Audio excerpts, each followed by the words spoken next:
Assalamualaikum warahmatullahi wabarakatuh. Salam sejahtera bagi kita semua.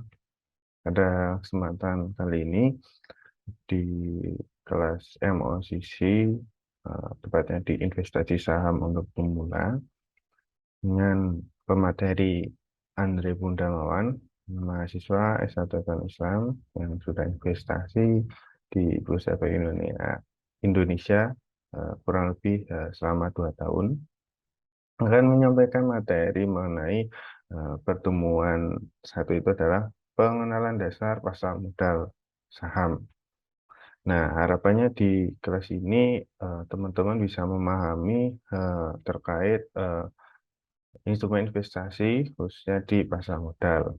Dengan tujuan akhir dari pertemuan satu adalah para peserta MOCC di kelas ini dapat membuat RDN, rekening dana nasabah, dengan broker yang terpercaya. Nah, sebelum jauh mengenal eh, terkait pasar modal, alangkah baiknya para peserta MOCC di kelas ini itu mengerti terlebih dahulu tentang resiko dan profil resiko masing-masing investor. Karena tidak semua orang itu cocok di pasar modal. Nah, pertama yaitu profil risiko adalah sebuah profil atau seorang terhadap konsekuensi yang dapat diterima akibat sebuah proses yang sedang berlangsung atau kejadian yang akan datang. Nah, itu terbagi menjadi tiga, yaitu konservatif, di mana tipe investor ini itu memiliki profil risiko yang rendah. Ciri-ciri investornya itu apa? Yang pertama, menginginkan investasi yang aman, kemudian investor ini eh, mendapatkan hasil yang cenderung stabil, tidak apa-apa, dan sedikit pun tidak apa-apa.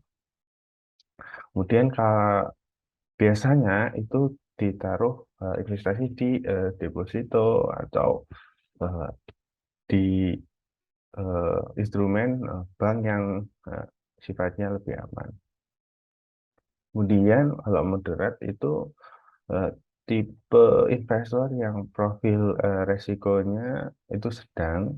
Kemudian investor itu biasanya memiliki tujuan finansial menengah, jangka atau jangka panjang, 3 tahun atau 5 tahun atau bahkan 10 tahun ke atas.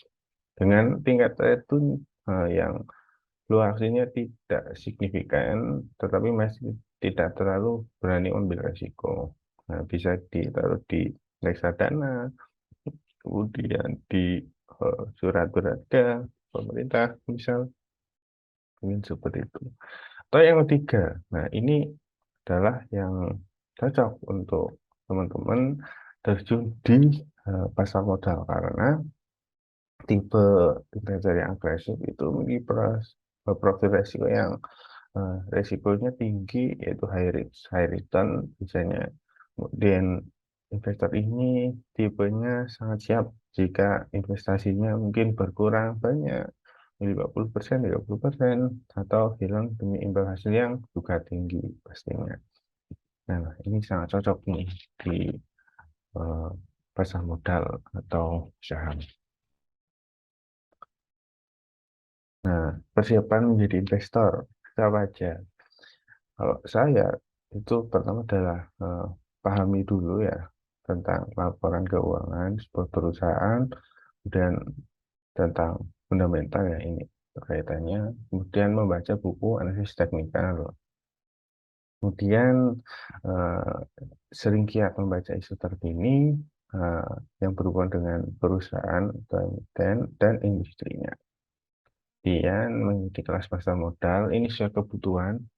Biasanya untuk pemula itu kelasnya di sekuritas kalau saya, karena eh, banyak informasi yang bisa didapatkan dari kelas yang diadakan oleh sekuritas. Nah, sekuritas itu apa? Nah, nanti akan saya jelaskan. Dan keempat ada implementasi. Kalau udah dapat ilmunya, ya diimplementasikan supaya eh, bisa menjadi seorang investor, tidak hanya di angan-angan saja. Dan kalau Selanjutnya adalah definisi pasar modal. Ini menurut IDX ya, pasar modal adalah sarana bertemunya perusahaan maupun institusi lain yang membutuhkan dana. Nah, ini bisa dari masyarakat untuk pengembangannya, ekspansi usaha, penambahan modal kerja, dan lain sebagainya. Nah, teman-teman juga bisa follow Instagram EDX. Di sini banyak informasi tentang bursa efek atau yang berhubungan dengan saham. Sudah centang biru ya, teman-teman. Kemudian pasar modal ini juga sudah ada yang memiliki indeks syariah dan diperbolehkan. Nah, ini berdasarkan DSN MUI. Nah, terdapat 17 fatwa, 3 fatwa MUI yang menjadi pasar pengembangan dari pasar modal. Mungkin teman-teman bisa cek lebih dalam di IDX sendiri. Jadi ada ISSI, JI, JI 70. Nah, kemudian prestasi taxon modal di Indonesia. Nah, mekanismenya kurang lebih seperti ini sarimbangnya. Ya, ada investor jual, ada investor beli, kemudian ada anggota bursa melakukan transaksi, yaitu ketika investor jual melakukan transfer efek, kalau investor beli itu melakukan transfer dana.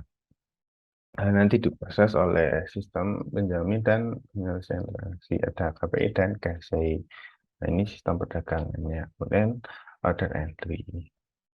Nah, biasanya ini ada yang tanya, ini udah akan transaksi jual beli, tapi kok nggak bisa di withdraw ya. Nah, ini penyelesaiannya.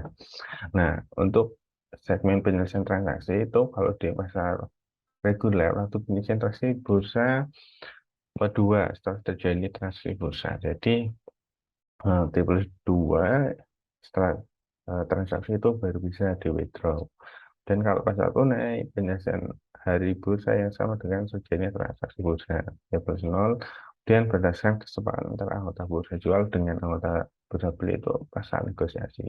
Jadi jangan takut teman-teman kalau misal saya nggak bisa withdraw, kemudian takut hilang uang di saya. Itu tidak, karena dulu saya awal-awal di pasar modal eh, panik gitu, udah kasih jual beli, udah untung kok nggak bisa diambil uangnya. Nah, ini ada pendapat lainnya setelah T+2.